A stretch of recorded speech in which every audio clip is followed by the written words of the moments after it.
ইসলামী আন্দোলনের বিরুদ্ধে কথা বলা তোমার কত বড় অপরাধ ছিল, মোবাইলের মধ্যে তোমার সময় ব্যয় করা কত অপরাধ ছিল, আলেম উলামাদের সাথে বেয়াদবি করা কত বড় অপরাধ ছিল, সেটা তুমি আজকে বুঝবা না। তোমার শক্তি যখন চলে যাবে, দুনিয়ার নেতারা যার পেছনে তুমি স্লোগান দিয়েছিলা তারা যখন তোমাকে দূরে সরাই দিবে, তারা যখন তোমার পরিবারের খোঁজ নেবে না, তুমি বার্ধক্য হয়ে গেলে তারা যখন তোমাকে দেখতেও আসবে না, তখন তুমি বুঝতে পারবা যৌবনকালটা আল্লাহর দেওয়া কত বড় নেয়ামত।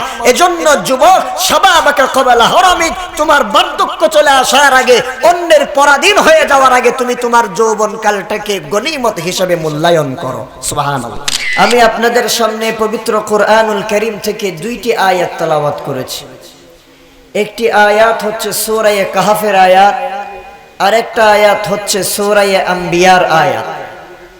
এই দুইটা আয়াতই আমি যুবকদেরকে উদ্দেশ্য করে পড়েছি। রাসূল সাল্লাল্লাহু আলাইহি সাল্লামের অসংখ্য হাদিসে শরীফা থেকে মুত্তাফাকুন আলাইহি বুখারী এবং মুসলিমে আছে এমন একটি হাদিস, তাও যুবকদেরকে উদ্দেশ্য করে আমি পাঠ করেছি।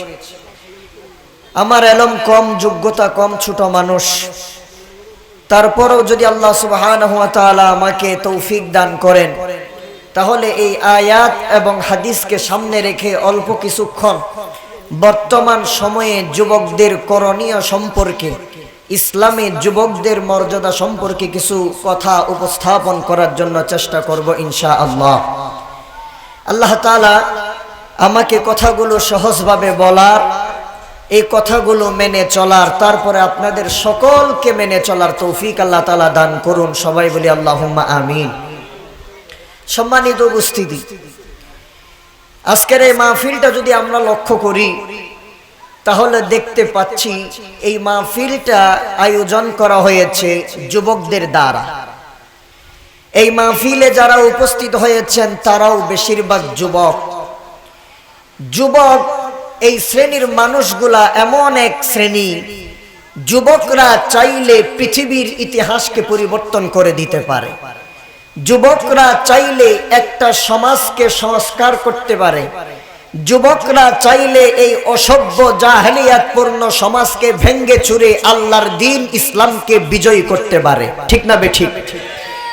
এজন্য একটা সমাজ বিনির্মাণে, একটা ইসলামী সমাজ গঠনে, আদর্শ সমাজ গঠনে যুবকদের ভূমিকা সবচাইতে গুরুত্বপূর্ণ।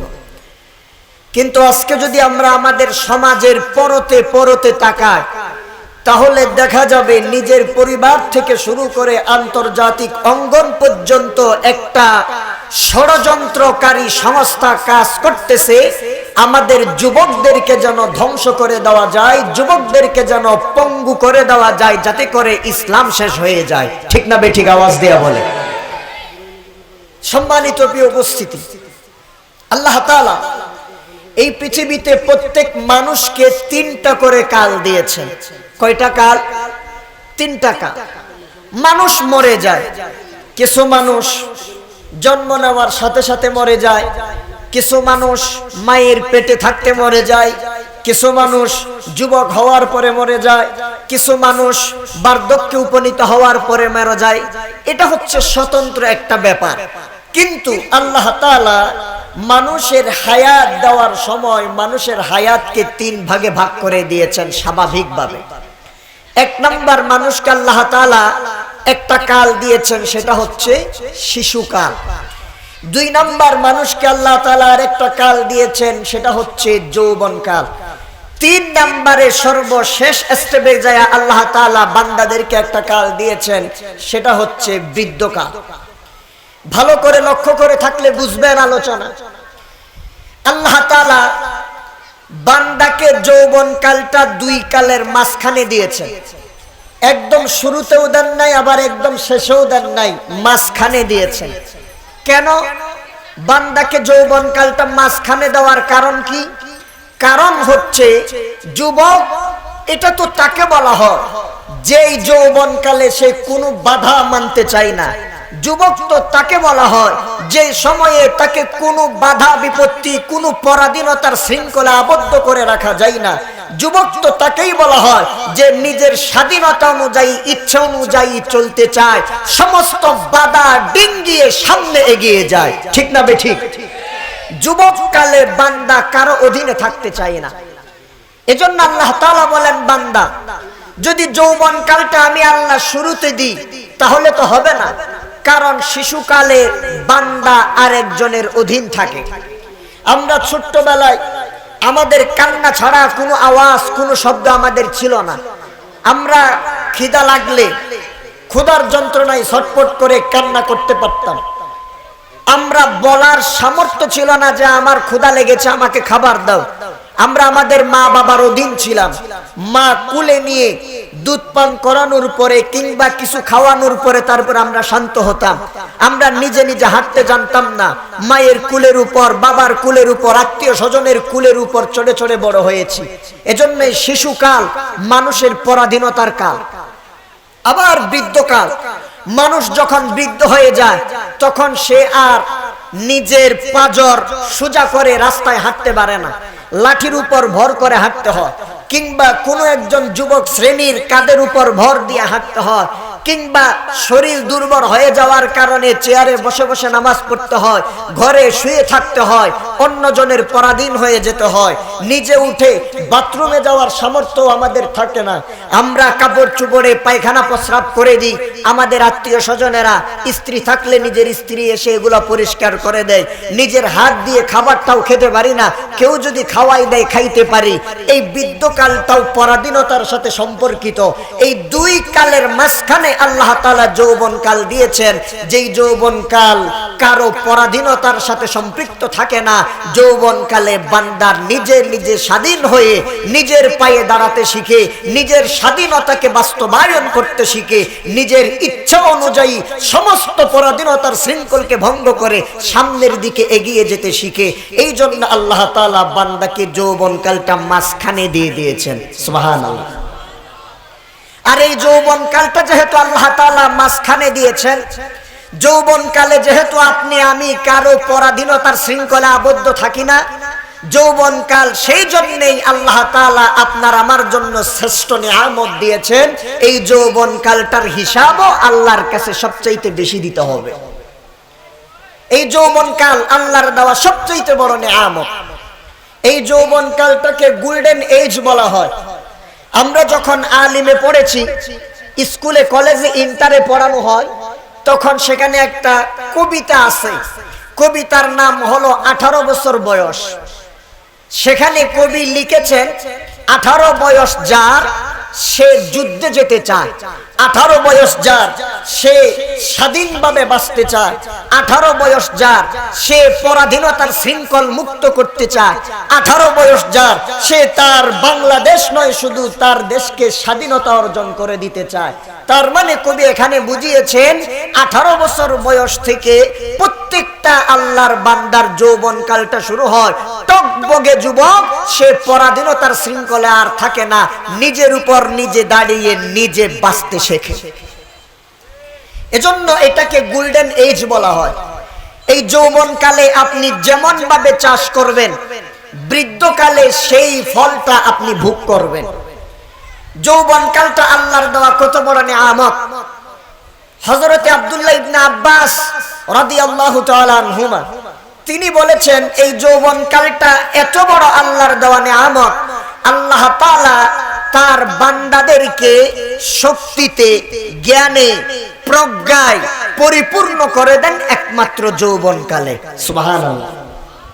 উনি ওনার দলিল দিয়েছেন কোরআন শরীফের আয়াত দিয়ে। এই যৌবন কালটা আল্লাহর দেওয়া বিশাল এক নিয়ামত। এজন্য এই যৌবন কালকে হেলায় হেলায় কাটানো যাবে না। যৌবন কালটাকে সুন্দরভাবে আপনার কাজে ব্যয় করতে হবে, যাতে ভবিষ্যৎকালে সেটার সুফল ভোগ করা যায়। যৌবনকাল আল্লাহর দেওয়া কত বড় নিয়ামত। রাসূলুল্লাহ সাল্লাল্লাহু আলাইহি ওয়াসাল্লাম হাদিসের মধ্যে বলেছেন, হযরত আব্দুল্লাহ ইবনে আব্বাস রাদিয়াল্লাহু তাআলা আনহুমা তিনি হাদিস বর্ণনা করেছেন, আল্লাহ রাসূল সাল্লাল্লাহু আলাইহি ওয়াসাল্লাম একজন লোককে নসিহত করার ক্ষেত্রে যে আল্লাহ রাসূল বলেছেন, আমার উম্মত ইগতানিম খামসান ক্বাবলা খামসিন, পাঁচটা বিষয়ের আগে পাঁচটা বিষয়কে তুমি গনিমত মনে করো।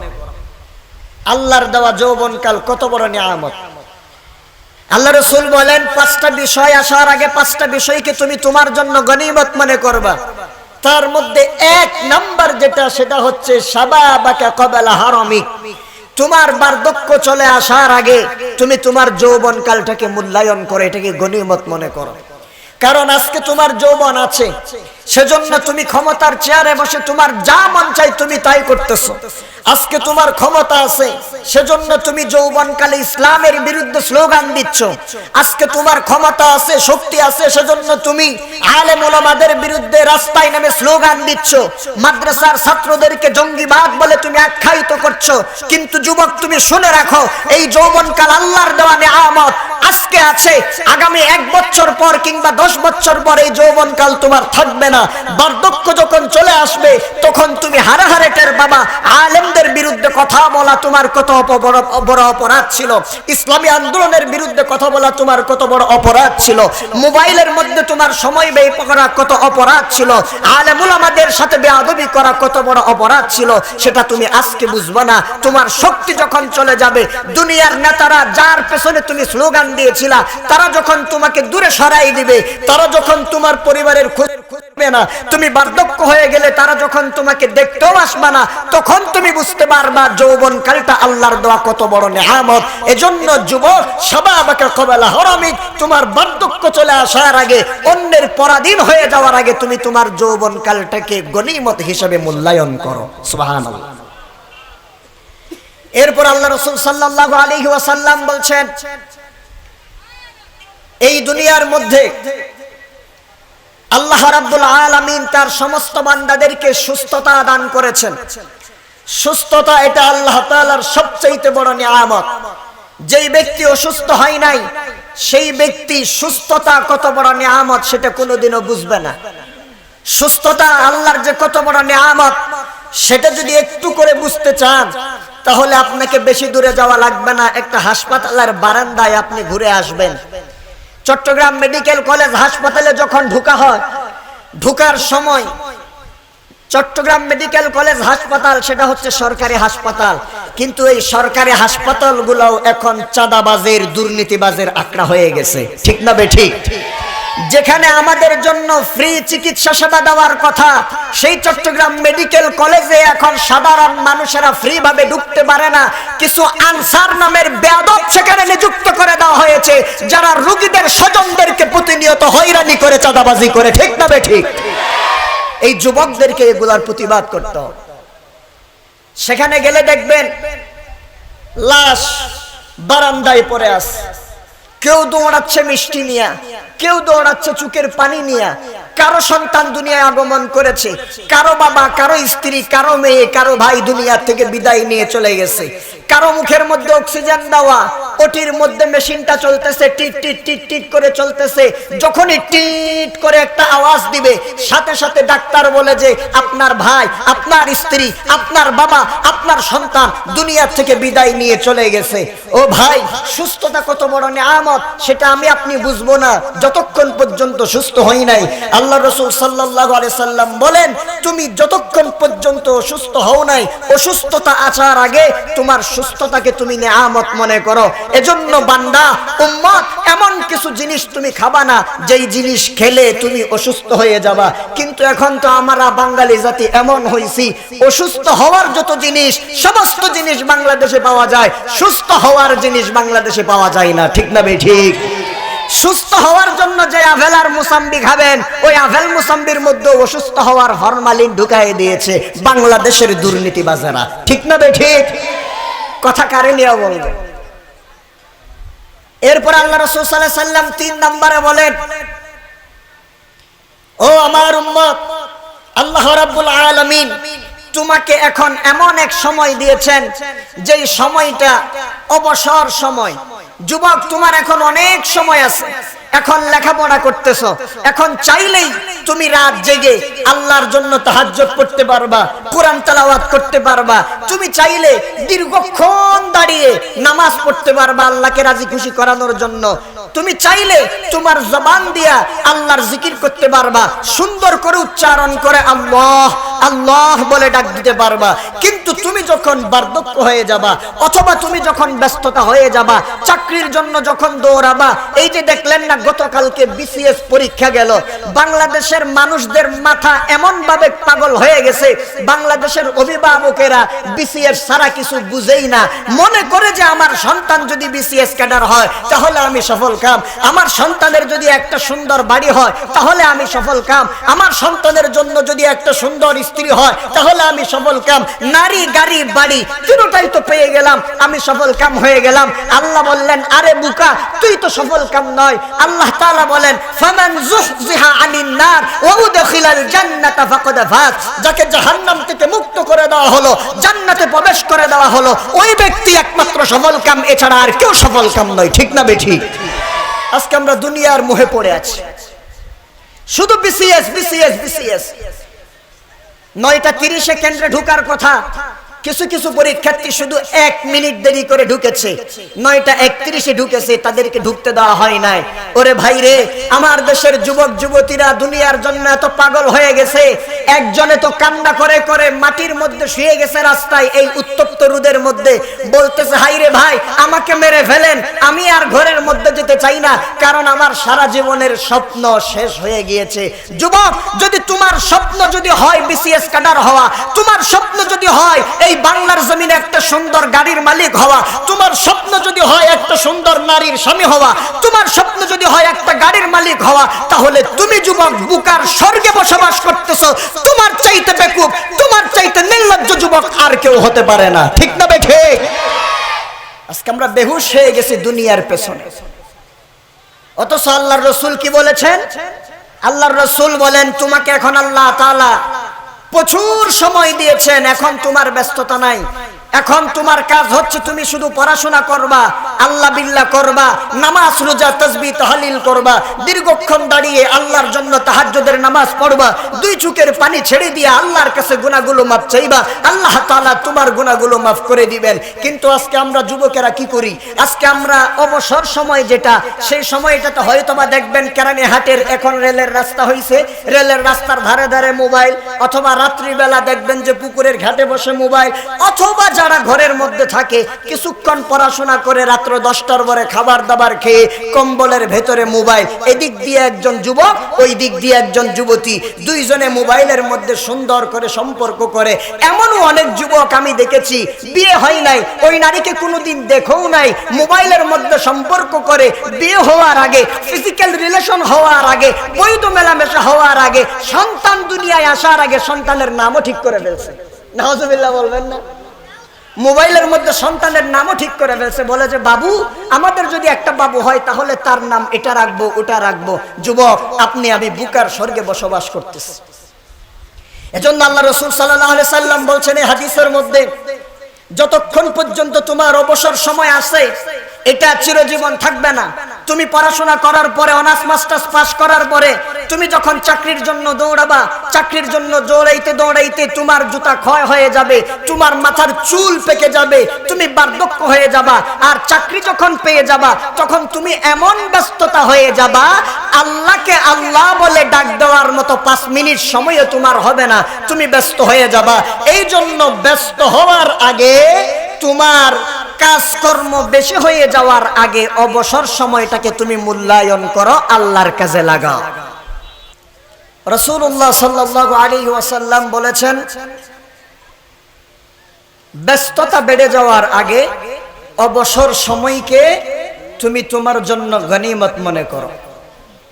আবার এই দুইটা কথা বুখারীর আরেক হাদিসের মধ্যে আল্লাহ রাসূল সাল্লাল্লাহু আলাইহি ওয়াসাল্লাম আরো চমৎকার ভাবে বলেছেন। রাসূলুল্লাহ সাল্লাল্লাহু আলাইহি ওয়াসাল্লাম কি বলেন? ক্বালা রাসূলুল্লাহি সাল্লাল্লাহু আলাইহি ওয়াসাল্লাম, রাসূলুল্লাহ সাল্লাল্লাহু আলাইহি ওয়াসাল্লাম বলছেন, কি বলেন? রাসূলুল্লাহ সাল্লাল্লাহু আলাইহি ওয়াসাল্লাম বলেন, নি'মাতান মাগবুনুন ফীহিমা কাসীরুম মিনান নাস। দুইটা নিয়ামত এমন আছে, এই দুইটা নিয়ামত আল্লাহর দেওয়া বিশাল বড় নিয়ামত তার বান্দাদের জন্য, কিন্তু এই দুইটা নিয়ামত সম্পর্কে অধিকাংশ মানুষ গাফেল। বলেন এই দুইটা নিয়ামত সম্পর্কে অধিকাংশ মানুষ কি? গাফেল। গাফেল কি? গাফেল। গাফেল মানে অসতর্ক, অযত্নবান। এই দুইটা নিয়ামতকে আল্লাহর বান্দারা নিয়ামতই মনে করে না। দূর, এগুলা কি, আসলো আসলো, না আসলো নাই, এমনটা মনে করে। আল্লাহ রাসূল বলছেন দুইটা এমন দামি নিয়ামত, যেই দামি নিয়ামত সম্পর্কে আল্লাহর বান্দারা বেশিরভাগ মানুষ অসচেতন, গাফেল। এই দুইটা নিয়ামত কি? আল্লাহ রাসূল বলেন একটা হলো আস-সিহহাতু, দুই নাম্বার হচ্ছে ওয়াল ফারাগ। আল্লাহ রাসূল বলেন একটা হচ্ছে সুস্থতা, দুই নাম্বারটা হচ্ছে অবসর সময়। মানুষ সুস্থ থাকতে সুস্থতাকে মূল্যায়ন করে না। অসুস্থ হওয়ার জন্য অনেক রকমের জিনিস মানুষেরা খায়, যেগুলার গায়ের উপরে লেখা থাকে স্বাস্থ্যের জন্য ক্ষতিকর, সেগুলা দেখে দেখে টাকা দিয়ে কিনে কিনে মানুষ খায়। বেশিরভাগ যুবকরা খায়, ঠিক না বেঠিক? যেমন দেখেন, উইলসন সিগারেট থেকে শুরু করে যত রকমের সিগারেটের নাম তো আমি এত বেশি জানি না, বেনসন টেনসন কি কি আছে, এগুলার মধ্যে উপরে লেখা থাকে, ফুসফুসটা বের করে রক্ত ছিন্ন বিচ্ছিন্ন করে একটা ছবি দেওয়া হয়, আর সেখানে লেখা জাগে ধূমপান স্বাস্থ্যের জন্য স্বাস্থ্যকর না ক্ষতিকর? ক্ষতিকর। উপরে লাগাইও দিছে ধূমপান স্বাস্থ্যের জন্য ক্ষতিকর। আর আমরা বলি যে দোকানে যাইয়া, আরে বেটা আগে একটা বেনসন দে। বেনসন থেকে আরো কিছু দামিও আছে, চিকন চিকন কতগুলা সিগারেট আছে, এগুলা নাকি সবচাইতে বেশি দামি, এগুলা নাকি খাইলে মন মেজাজ ঠিক থাকে। অনেক সময় দেখি যুবকরা একটু করে রাগ করেছে কিংবা কারোর সাথে কথা কাটাকাটি হয়েছে, বলে বেশি মাথা টেনশন, আমাকে একটা সিগারেট দে। সিগারেট খাইলেই নাকি ওনার মাথার টেনশন চলে যায়।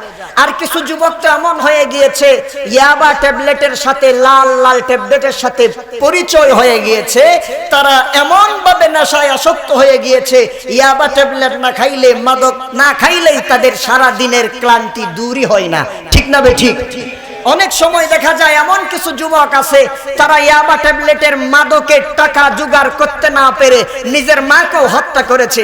এই তো গত কিছুদিন আগে আপনারা দেখেছেন, একটা যুবক সৌদি আরব থেকে চলে এসেছে চাকরি ছেড়ে দেওয়ার পর, ঘরে এসে বন্ধু বান্ধবদের পাল্লায় পড়ে, আরো কিছু যুবকদের সঙ্গ দেওয়ার কারণে সে এমন ভাবে নেশায় আসক্ত হয়ে গিয়েছে, মায়ের কাছে সে নেশার টাকা খুঁজতেছে। মা যখন নেশার টাকা দেয় নাই, বাবা যখন নেশার টাকা দেয় নাই, তখন মা বাবার বিরুদ্ধে ও সৌজন্যমূলক আচরণ করেছে, মা বাবার উপরে হামলা করেছে, মারতে হাত তুলেছে। সেই বাবা এই সন্তানের মাদকাসক্ত আর সহ্য করতে না পেরে নিজের হাতের কোড়াল দিয়ে সন্তানকে কুপিয়ে দুনিয়া থেকে বিদায় করে দিয়েছে। আবার এমনও কিছু যুবকের ঘটনা আমরা জানি, যেই যুবকেরা নেশার টাকা জোগাড় করতে না পেরে নিজের বাবাকে হত্যা করেছে, নিজের মাকে হত্যা করেছে। এমন বুড়ি বুড়ি প্রমাণ আমাদের কাছে আছে। সবচাইতে বড় প্রমাণ হলো ওই যে পুলিশ অফিসারের মেয়ে ঐশী, নিজের নেশার টাকা জোগাড় করতে না পেরে নিজের পুলিশ অফিসার বাবাকে হত্যা করেছে। তার মানে বোঝা যায়, যুবক শুধু শিক্ষিত হলেই যুবক হওয়া যায় না, শিক্ষিত হলেই বড় বকাল্লাওয়ালা হওয়া যায় না, মাদ্রাসায় পড়লে, আলেম হলে, ইসলামের শিক্ষা থাকলে একমাত্র ভাগ্যবান আল্লাহওয়ালা যুবক হওয়া যায়, ঠিক তবে ঠিক। নিজের সন্তানকে যদি ইসলামী শিক্ষা না দেন, আপনার সন্তানকে আপনি বড় করেছেন, অনেক টাকা খরচ করে বিদেশে পাঠিয়েছেন পড়াশোনা করার জন্য, সেই সন্তানটাই গাদ্দার হয়ে, বেয়াদব হয়ে আপনাকে বৃদ্ধাশ্রমে দিয়ে দেবে বউয়ের কথা শুনে, ঠিক না বেঠিক? এজন্য আল্লাহর রাসূল বলেন দুইটা নিয়ামত এমন বড় নিয়ামত, কিন্তু এই দুই নিয়ামত সম্পর্কে আল্লাহর বান্দারা গাফেল। এক নম্বর হচ্ছে সুস্থতা। সুস্থ যতদিন থাকে মানুষ ততদিন সুস্থ থাকে, মূল্যায়নই করে না। অসুস্থ হয়ে গেলেই তারপর ফাইল নিয়ে হাসপাতালে দৌড়ায়, অমুক ডাক্তার তমুক ডাক্তার, ইন্ডিয়া মাদ্রাস থেকে শুরু করে সিঙ্গাপুর হয়ে, মালয়েশিয়া হয়ে, এরপরে কিছুদিন পরেই আমাদের দেশে লাশ আছে, বলে যে অমুক এলাকার অমুক আর দুনিয়াতে নাই। ইন্না লিল্লাহি ওয়া ইন্না ইলাইহি রাজিউন। এরপর আল্লাহ রাসূল সাল্লাল্লাহু আলাইহি ওয়াসাল্লাম বলেন দুই নাম্বার অবসর। অবসর সময়টাকেও মানুষ মূল্যায়ন করে না, অবসর সময়টাকে হেলায় হেলায় হেলায় হেলায় কাটিয়ে দেয়। কিন্তু যখন সে ব্যস্ত হয়ে যায় তখন বলে যে হারে, যৌবনকালটাকে যদি কাজে লাগাইতাম, যখন পড়াশোনা করতেছি তখন যদি ভালো করে করতাম, যৌবনকালে যদি আল্লাহর ইবাদত ভালো করে করতাম, তাহলে আজকে এই অবসর সময়ে আমাকে এত পস্তাইতে হতো না। এজন্য এই দুইটা নিয়ামতকে গনিমত মনে করতে হবে। এই দুই নিয়ামতকে আমাদের জন্য আল্লাহর দেওয়া সবচেয়ে বড় উপহার মনে করতে হবে। এই নিয়ামতগুলোর কদর করতে হবে। আল্লাহ তাআলা আমাদেরকে বুঝার আমল করার তৌফিক দান করুন বলি আমিন। এরপরে 4 নাম্বার, এই হাদিসের মধ্যে আপনারা কি বিরক্ত হচ্ছেন? আলোচনা কি বুঝতেছেন তো? 4 নাম্বার, এই হাদিসের মধ্যে আল্লাহ রাসূল সাল্লাল্লাহু আলাইহি সাল্লাম বলছেন, গিনাআকা ক্বাবলা ফাকরিক, তোমার দুর্ভিক্ষ চলে আসার আগে, তুমি গরিব হয়ে যাওয়ার আগে, তোমার ধন দৌলত কমে যাওয়ার আগে, তুমি যে এখন বড় ধনী আছো, কোটিপতি আছো, টাকা পয়সার মালিক আছো, এটাকে তুমি মূল্যায়ন করো। টাকা আছে বলেই মেয়ের পেছনে টাকা উড়ানো যাবে না। টাকা আছে বলেই ইয়াবার পেছনে, মাদকের পেছনে টাকা উড়ানো যাবে না। টাকা আছে বলেই R15 এর পেছনে টাকা উড়ানো যাবে না। টাকা আছে বলেই বাবার টাকায় জমিদারি দেখিয়ে এই সমস্ত মোটরসাইকেল নিয়ে চুলগুলা কালার করে মেয়েদের মতো কান ভরে মহিলা কলেজ, মহিলা বিশ্ববিদ্যালয়, মহিলা মাদ্রাসা, মহিলা স্কুলের সামনে দাঁড়িয়ে থেকে মেয়েদেরকে ইফটিজিং করা যাবে না। ঠিক না ভাই? ঠিক। আজকে আছে এই টাকা, আগামী কালকে নাও হতে পারে। এজন্য তো কবি সুন্দর করে বলেছেন, নদীর এপার ভাঙে ওপার গড়ে, এই তো নদীর খেলা, সকাল বেলার ধনী তুমি, ফকির সন্ধ্যা বেলা। ঠিক না বে ঠিক? আজকে টাকা আছে বলেই আপনি আপনার সন্তানের মেহেদি অনুষ্ঠানের জন্য লাখ লাখ টাকা খরচ করিয়েন না। টাকা আছে বলেই শহর থেকে নাচনেওয়ালি মেয়ে এনে সমাজের মধ্যে রাত্র 4টা পর্যন্ত ডেক সেট ছেড়ে দিয়ে মানুষের ঘুমকে হারাম করিয়েন না। যে সকল মানুষেরা মেহেদি অনুষ্ঠানের নাম দিয়া হিন্দুদের দুর্গা পূজার চাইতে জঘন্য অনুষ্ঠান করে, আল্লাহওয়ালা মানুষদের তাহাজ্জুদে ব্যাঘাত ঘটায়, আল্লাহর কসম প্রত্যেকটা পয়সার জবাব কাল কিয়ামতের ময়দানে আল্লাহকে দিতে হবে। এর চাইতে বড় জবাব হবে আপনি আরেকজনের অধিকার হনন করেছেন, আরেকজন আল্লাহর বান্দার ঘুমের অধিকার হনন করেছেন, আরেকজন আল্লাহর বান্দার তাহাজ্জুদের নামাজের অধিকার হনন করেছেন। সেই অধিকার কেউ আপনাকে দেয় নাই, আল্লাহর দরবারে আপনাকে জবাব দিতে হবে। ঠিক না বেঠি? এজন্য চিন্তা করেন, চিন্তা করেন আল্লাহর রাসূলের প্রত্যেকটা কথা পয়েন্টে পয়েন্ট। আজকে তোমার আছে ধন সম্পদ, আগামীকাল থাকবে না। এজন্য আল্লাহ তাআলা কোরআন শরীফের মধ্যে কি বলেছেন? ইয়া আইয়ুহাল্লাযীনা আমানু আনফিকু মিম্মা রাযাকনাকুম মিন ক্বাবলি আন ইয়াতিয়া আহাদাকুমুল মাউত। হে ঈমানদারেরা, আমি আল্লাহ তাআলা তোমাদেরকে ধন দৌলত দিলাম, টাকা পয়সা দিলাম। এই টাকা পয়সা এমনি উড়িয়ে উড়িয়ে শেষ করার জন্য নয়, নারীর পেছনে বিয়ের মধ্যে উড়িয়ে শেষ করার জন্য নয়। এগুলো আমি আল্লাহর দেওয়া বড় আমানত। এই টাকা পয়সা ধন দৌলত দিয়ে আমি আল্লাহ মানুষকে পরীক্ষা করি। এই টাকা পয়সা দিয়ে কেউ জান্নাত কামাই করে, আর এই টাকা পয়সা দিয়ে কেউ জাহান্নাম কামাই করে। এজন্য ঈমানদারেরা, আমি আল্লাহ তাআলা তোমাদেরকে যেই রিজিক দিয়েছি, টাকা পয়সা দিয়েছি, সেই টাকা পয়সা তোমরা মৃত্যুবরণ করার আগে আল্লাহর রাস্তায় ব্যয় করো। কোন রাস্তায় বলেন? কোন রাস্তায়? আল্লাহর রাস্তায়। এখন আল্লাহর রাস্তায় কি হতে পারে? আজকের এই মাহফিল, এটা আল্লাহর রাস্তা। মসজিদে দান করা আল্লাহর রাস্তা, কিংবা কোনো মাদ্রাসায় দান করা আল্লাহর রাস্তা। এবার বলেন, পীরকে হাদিয়া দেওয়া, নিজের মাকে ওষুধ কিনে না দিয়ে পীরের কাছে হাদিয়া দিয়ে নিয়ে যাওয়া, এই খরচ কি আল্লাহর রাস্তায় হবে? জোরে বলেন, হবে? কিন্তু দুর্ভাগ্যের ব্যাপার, আমার চট্টগ্রামের কিছু মানুষ এমন অজ্ঞ, এমন জ্ঞানহীন, এমন পাষণ্ড, নিজের মা বাবা খেয়েছে কিনা খবর নেই না, পীরের জন্য ট্রাকে করে করে গরু হাদিয়া নিয়ে যায়। ঠিক না বেঠি? এদের বিরুদ্ধে কথা বললেও আবার অনেক সমস্যা। বলে, হুজুর আমরা আমাদের পীরকে সম্মান করি। কেন সম্মান করি জানেন না হুজুর? ওই যে আল্লাহ তাআলা বলেছেন, ওয়াবতাগু ইলাইহিল ওয়াসিলা, আল্লাহকে পাওয়ার জন্য ওসিলা তালাশ করো। এজন্য আমরা আমাদের পীরকে ওসিলা তালাশ করছি, যাতে করে পীর আমাদেরকে লাঠি দিয়ে জান্নাতে দিয়ে যেতে পারে। মামার বাড়ির আবদার, আল্লাহর জান্নাতে যাওয়া মামার বাড়ির আবদার। আপনার পীর আপনাকে কোনোদিনও আপনাকে জান্নাতে নিতে পারবে না যদি আপনি নিজে আমল না করেন। ঠিক না ভাই? ঠিক। যদি এরকম পীর জান্নাতে নিয়ে যেতে পারতো, তাহলে আল্লাহর রাসূলের চাইতে বড় পীর এই দুনিয়ায় একজনও নাই। ঠিক না ভাই? ঠিক। আল্লাহর রাসূল সাল্লাল্লাহু আলাইহি ওয়াসাল্লাম চাচা আবু তালিবকে জান্নাতে নিয়ে যেতে পারতেন, কিন্তু যখন আবু তালিবের মৃত্যু হচ্ছে, এমন সময় আল্লাহর রাসূল কালেমার তালকিন দিলেন। আল্লাহর রাসূল বললেন, ও আমার চাচা, আপনি আমার দুঃখের দিনের সাথী। আমার যখন মা নাই, বাবা নাই, দাদা নাই, দুনিয়ার সকল মানুষ আমাকে দূর দূর করে তাড়িয়ে দিয়েছে, আমার স্ত্রী খাদিজা সহ, আপনি চাচা আবু তালিব সহ আমাকে কাফেররা 3 বছর শেবে আবু তালিবের মধ্যে বন্দী করে রেখেছে। ও আমার চাচা, আপনি তো আমার দুঃখের দিনের সাথী ছিলেন, আপনি আমার ছায়া হিসেবে ছিলেন। চাচা রে, আপনি তো মরে যাচ্ছেন, আপনার বেশি কিছু করা লাগবে না, শুধু কালেমাটা পড়েন। কালেমাটা পড়লেই আমি আল্লাহর কাছে আপনার জন্য মাগফিরাতের দোয়া করব, আল্লাহ তাআলা আপনাকে জান্নাত দিয়ে দিবেন। কিন্তু আবু তালিবের ভাগ্যে কালেমা নসিব হয় নাই। শয়তান এসে কুমন্ত্রণা দিল, আবু তালিব এতদিন পর্যন্ত বাপদাদার ধর্মের উপরে ছিলি, এখন কি মরার আগে বাপদাদার ধর্মে সুনকালি? ওই যে আমাদের সমাজে একটা কথা আছে, ওরা আরাগল্লিফিয়া এনে গরর দৌড়ত আসার হাবিনে, ঠিক না বে ঠিক? তার মানে এতদিন তো ইসলাম বিরোধী ছিল, আজকে মরার আগে কি ইসলাম পক্ষ হয়ে যাবি? না, এরকম করিও না, কালেমা গ্রহণ করিও না। আল্লাহ রসুলের চাচা কালেমা গ্রহণ করে নাই। আল্লাহ রসুলের বড় তামান্না ছিল দিলের মধ্যে চাচা জান্নাতি হবে। আল্লাহ রসুলের বড় তামান্না ছিল চাচা ইসলাম ধর্ম গ্রহণ করবে। আল্লাহ রসুলের উপর সাথে সাথে আয়াত নাজিল করে আল্লাহ তাআলা জানাই দিলেন, ইন্নাকা লা তাহদি মান আহবাবতা ওয়ালাকিন্নাল্লাহা ইয়াহদি মান ইয়াশা। ও আমার রাসূল, নিশ্চয়ই আপনি যাকে মোহাব্বত করেন তাকে হেদায়েত দিতে পারবেন না, আমি আল্লাহর যাকে ইচ্ছা তাকে আমি আল্লাহ হেদায়েত দিয়ে দিই। সুবহানাল্লাহ। তাহলে হেদায়েত দেওয়ার মালিক কে? জান্নাত দেওয়ার মালিক কে? নাকি পীর বাবা, খাজা বাবা, জাহাঙ্গীর হুজুরের মুরিদ যারা, তারা? আল্লাহ তাআলা এই সমস্ত জাহেল, এই সমস্ত অজ্ঞদের থেকে আমাদের সমাজকে হেফাজত করুক বলে আল্লাহুম্মা আমিন। আমি তো আল্লাহর কাছে দোয়া করেই কুল পাই না, এত বড় একটা মূর্খ জাহেল এই নূরে বাংলার জন্ম কেমনে আমার সাতকানিয়ায় হইল? গোটা সাতকানিয়াকে কলঙ্কিত করেছে এই নূরে বাংলা নামক জানোয়ারটা, ঠিক কিনা বলা মুসলমান? এইরকম জানোয়ারদের বিরুদ্ধে যুবকদেরকে সচেতন হয়ে ইসলাম প্রতিষ্ঠা করতে হবে, বাতিলকে ধ্বংস করতে হবে। রাজি আছেন কারা কারা? দু হাত তুলে দেখা হবে। আল্লাহ কবুল করিক বলে আমিন। কত বড় বাটপার রে! এই কেরানীহাট মাজার নিয়েও তো কত কিছু বলে ফেলল। আল্লাহ তাআলা এই সকল বাটপারদের থেকে আমাদের ইসলাম এবং মুসলমানদেরকে, যুবকদেরকে হেফাজত করুক বলে আল্লাহুম্মা আমিন।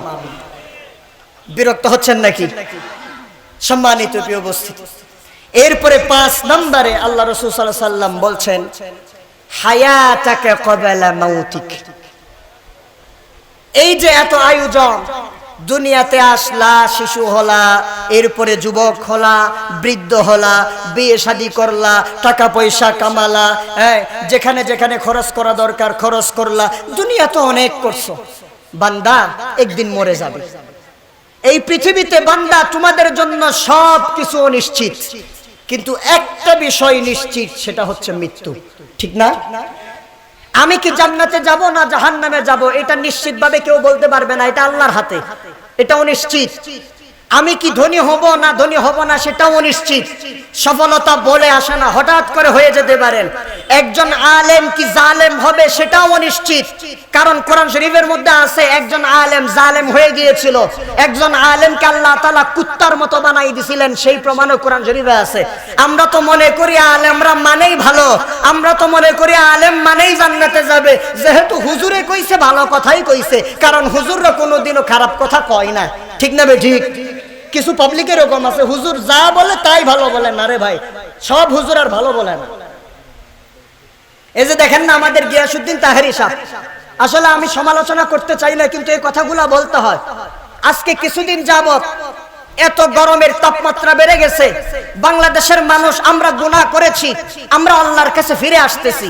আল্লাহ তাআলা আমাদের গুনার কারণে আমাদের উপর অসন্তুষ্ট হয়ে গজব দিচ্ছেন, এটা আল্লাহ পাকের সিস্টেম। আল্লাহ তাআলা বলেছেন, যাহারাল ফাসাদু ফিল বাররি ওয়াল বাহরি বিমা কাসাবাত আইদিন নাস লিইযিকাহুম বা'দাল্লাযী আমিলু লাআল্লাহুম ইয়ারজিউন। আল্লাহ তাআলা বলছেন, তোমাদের হাতের কামাই, এই জলে স্থলে যত বিপদ মুসিবত, এগুলো তোমরা নিজেরা হাত দিয়ে কামাই করেছো, আমি আল্লাহ তোমাদেরকে একটু করে শাস্তি দিচ্ছি তোমাদের পাপের কারণে। কেন জানো? লাআল্লাহুম ইয়ারজিউন, যাতে করে তোমরা আমার দিকে ফিরে আসতে পারো।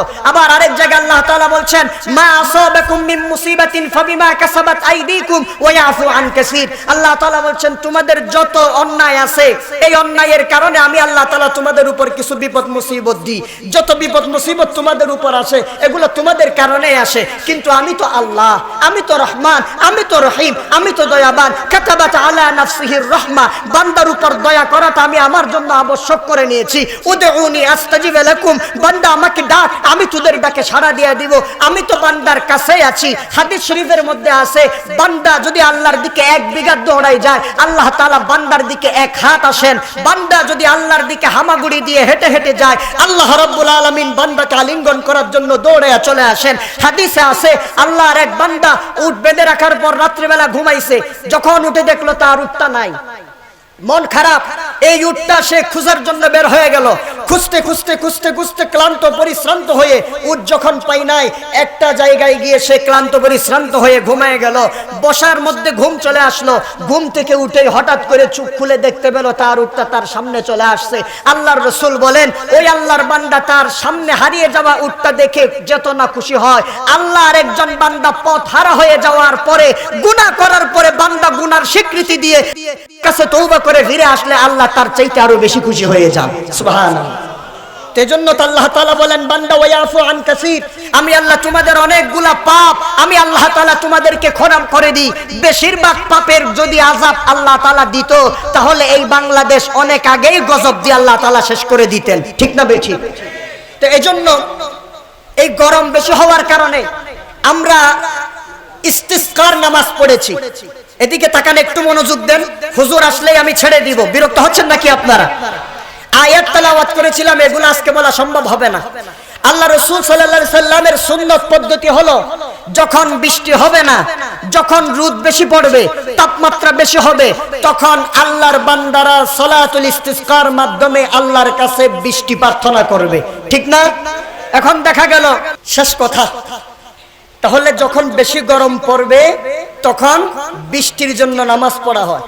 এখন এই গিয়াসউদ্দিন তাহেরি সাহেব স্টেজে উঠেই বক্তৃতার মধ্যে আলেমদের সমালোচনা শুরু করে দিল, বলে ঘুমটে দেওয়া শাইখরা, ওই যে মোল্লারা হেনরা তেনরা, এখন আবার হাত উল্টাইয়া দোয়া টোয়া কইরা আল্লাহরে নিচে নামায় ফেলতেছে, বৃষ্টি লাগতেছে।